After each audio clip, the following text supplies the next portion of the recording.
Hadarah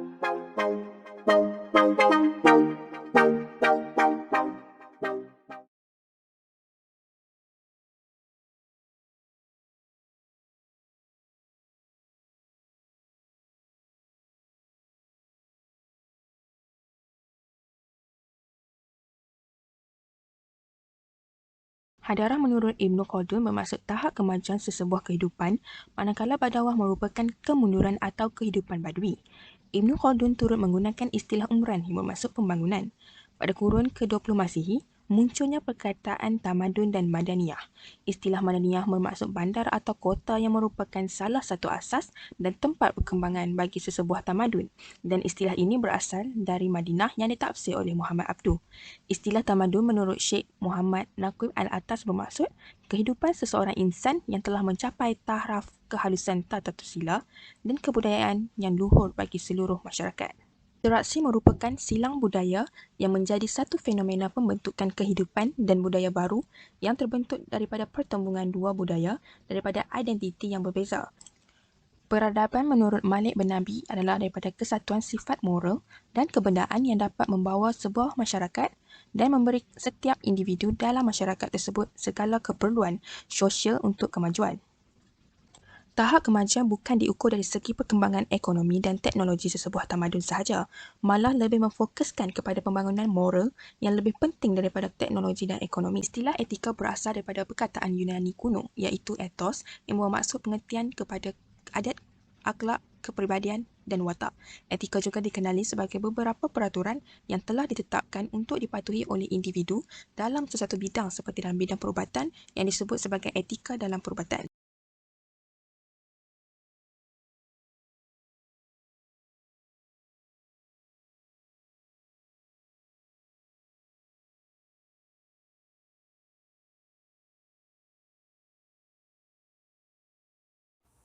Kesemua 10 tamadun yang masih kekal di dunia pada hari ini menghadapi pelbagai ancaman dari pelbagai unsur, terutamanya pengaruh dari tamadun barat. Terdapat pelbagai isu yang disebabkan oleh pertembungan antara tamadun Islam dan tamadun barat yang memberi impak khususnya terhadap tamadun Islam. Ketidaksamaan dari segi kepercayaan antara kedua tamadun ini telah menyebabkan agama Islam menjadi kebencian, malah orang-orang Islam juga diberikan gelaran teroris. Jika kita lihat pada hari ini, penularan Islamofobia terhadap Muslim juga semakin berleluasa. Pertembungan ini juga telah menyebabkan terjadinya isu imitasi kebudayaan. Impak pertembungan serta pengaruh barat ini juga hampir mengakibatkan masyarakat Islam hilang ciri-ciri pengenalan diri atau identiti seseorang Islam. Jika kita lihat pada keseluruhan dunia pada hari ini, ia sudah seperti satu dunia barat yang besar di mana peradaban barat telah bermaharajalela dan mendominasi identiti kebudayaan tamadun lain. Pertembungan ini juga pernah menyebabkan masalah dari segi politik, terutamanya dalam penyerapan sistem berdemokrasi. Dengan melakukan aktiviti menghalalkan perkara yang haram seperti homoseksual, riba dan juga zina melalui sistem demokrasi ini telah mengakibatkan keruntuhan moral serta hilangnya nilai-nilai akhlak di mata masyarakat.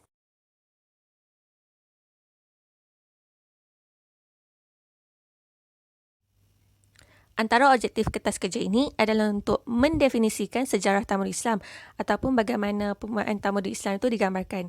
Kedua, untuk menggariskan ciri-ciri tamadun Islam ataupun bagaimana dua tamadun yang berbeza dari segi teori dan kepercayaan boleh bertembung dalam sesuatu peradaban. Ketiga, untuk mengenali etika tamadun Islam. Objektif yang seterusnya adalah untuk mengenal pasti kesan tamadun barat dari segi tokoh dan keilmuan. Kemudian untuk mendefinisikan sejarah tamadun barat dan interaksinya dengan tamadun Islam.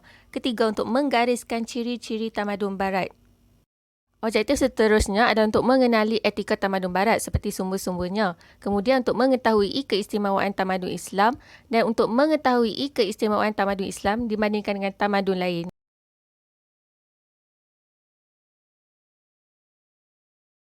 Tamadun Islam telah terbentuk berdasarkan ajaran Islam yang disampaikan oleh Nabi Muhammad SAW.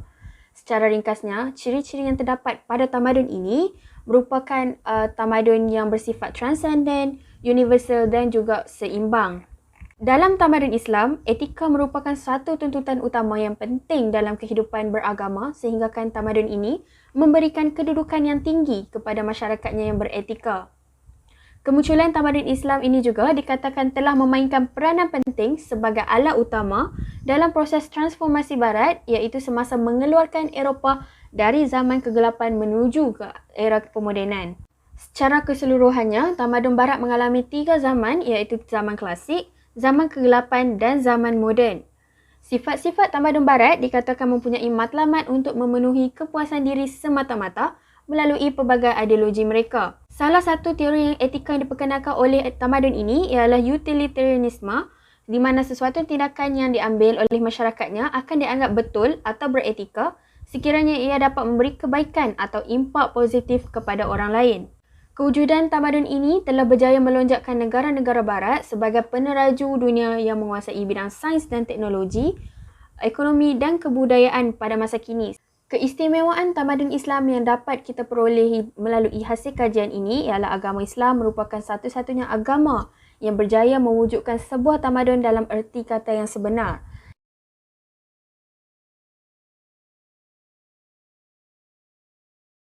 Cadangan yang pertama ialah dengan melaksanakan dialog peradaban atau ketamadunan. Dialog adalah satu bicara, komunikasi antara dua pihak atau lebih, sama ada secara formal atau tidak formal. Melalui dialog, setiap individu dapat bertukar-tukar idea dan pendapat antara satu sama lain bagi mendapat hasil yang berkualiti dan tidak berat sebelah. Manakala maksud dialog peradaban menurut Muzaffar pula menerangkan mengenai interkomunikasi dan persefahaman antara tamadun berdasarkan kepada elemen penting iaitu memahami budaya masing-masing tanpa ada rasa prejudis terhadap masyarakat daripada kaum yang lain. Dialog peradaban amat penting untuk menjamin keamanan dan keharmonian sesebuah negara, terutamanya negara yang mempunyai masyarakat yang berbilang kaum seperti di Malaysia. Dalam erti kata yang lain, dialog peradaban merupakan salah satu medium yang menggunakan rundingan yang melibatkan dua pihak atau lebih yang dikenali sebagai komunikasi dua hala. Cadangan yang kedua ialah dengan pelaksanaan subjek pendidikan sejarah dan keagamaan kepada semua lapisan pelajar tanpa mengira bangsa. Pendidikan merupakan satu elemen penting dalam setiap agama. Menurut Al-Syaibani, pendidikan merupakan satu proses membina dan membentuk kepribadian yang sempurna dalam berbagai aspek yang berhubung dengan jasmani, rohani, akal, amalan dan sosial bagi mendapatkan kebahagiaan. Pendidikan dalam agama Islam menegaskan bahawa keseimbangan dari segi rohani dan jasmani amat penting kepada seseorang manusia. Hasil daripada pertembungan antara tamadun telah menjadikan matlamat pendidikan berbeza antara satu sama lain. Sebagai contoh, pendidikan dalam tamadun Islam berlandaskan sumber wahyu Al-Quran dan Sunnah, manakala tamadun Barat telah lebih melandaskan tradisi dan kebudayaan kehidupan. Cadangan yang terakhir ialah dengan menggunakan pakai pemikiran terbuka atau open-minded. Berfikiran terbuka tidak bermaksud liberal, tetapi individu yang berpandangan jauh yang tidak terkongkong kepada satu aliran pemikiran. Secara rumusan, pertembungan tamadun membawa kepada beberapa perubahan dalam sesebuah ketamadunan. Banyak permasalahan yang difokuskan ketika pencampuran tamadun berlaku seperti isu Islamofobia. Selain itu, ianya penting untuk kita memahami ketamadunan Islam dan Barat kerana pada zaman ini, ideologi-ideologi seperti modernisme, liberalisme, materialisme, kolonialisme dan bagai lagi sudah muncul.